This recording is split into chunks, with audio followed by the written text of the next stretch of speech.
ഈ ബാഗ് മൊത്തം വാങ്ങിക്കാൻ പറ്റാത്തതിന്റെ പരിമിതിയിൽ എനിക്ക് ആ ബ്ലാക്ക് ബാഗ് തന്നെ എടുക്കേണ്ടി വന്നു. ഇതിന്റെ ഇടയിൽ വേറെ കുറെ കലാപരിപാടികൾ അവിടെ നടക്കുന്നുണ്ടായിരുന്നു. അങ്ങനെ ആ ബാഗൊക്കെ വാങ്ങി മാക്സിൽ കയറിയപ്പോഴാട്ടോ അവിടെ ഗംഭീര ബാഗ് കളക്ഷൻ. പിന്നെ ഞാൻ വശം നോക്കില്ല കേട്ടോ, ബാക്ക്ഗ്രൗണ്ടിലുള്ള ബാഗുകളെ നോക്കാതെ ഞാൻ കുറച്ച് നേരം ഈ പാവക്കുട്ടികളുടെ അടുത്തായിരുന്നു. അതിൽ കുത്തിച്ചാരിയിരിക്കുന്ന മുതലേ എനിക്ക് ഇതൊക്കെ ഇങ്ങനെ വാരി വലിച്ചിട്ട് പിന്നെ എങ്ങനെ കുട്ടികൾ ഇതൊക്കെ കണ്ട് വീഴാണ്ടിരിക്കുക. ഈ പാവേനൊന്നും കണ്ടിട്ട് വീഴാതെ ഞാൻ പിടിച്ചു നിന്നു. പക്ഷേ ഇതൊക്കെ കഴിഞ്ഞ് പുറത്തിറങ്ങിയപ്പോൾ ഞാൻ കണ്ട കാഴ്ചയിൽ ഞാൻ വീണു. അത് പിന്നെ ഇത് കണ്ട വീഴാത്ത പെണ്ണുങ്ങളുണ്ടാവുമെന്ന് എനിക്ക് തോന്നുന്നില്ല. കമ്മലുകൾ എങ്ങനെയൊക്കെ റൊട്ടേറ്റ് ചെയ്താലും എനിക്ക് പിടിച്ചതാണ്. ഇതൊക്കെ കണ്ടിട്ട് ഞാൻ ഒരു നിമിഷം CID മൂസയിൽ ബിന്ദു പണിക്കരായി. കാരണം എന്തെടുക്കണ്ടെന്ന് ഒരു പിടുത്തില്ലേ.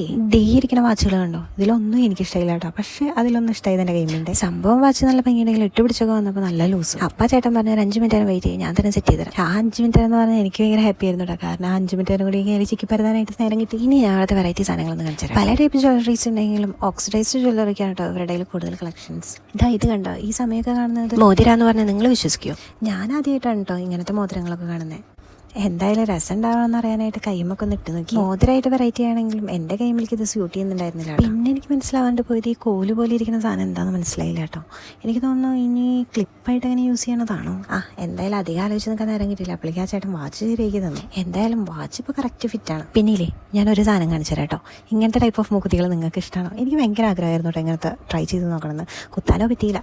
അപ്പം ഞാൻ കരുതി എന്തായാലും റെഡിമെയ്ഡ് ഒരെണ്ണം വാങ്ങി. പക്ഷേ എനിക്ക് ആ മൂക്കുത്തി ചേരും തോന്നുന്നില്ല. കാരണം കാളയും മൂക്കുകാരായിട്ടുള്ള ഡിസ്കഷൻ അവിടെ നടന്നുകൊണ്ടിരുന്നു. എന്തായാലും ഈ സൺഡേയിലത്തെ ഷോപ്പിംഗ് ഇതോടുകൂടി അവസാനിച്ചു കേട്ടോ.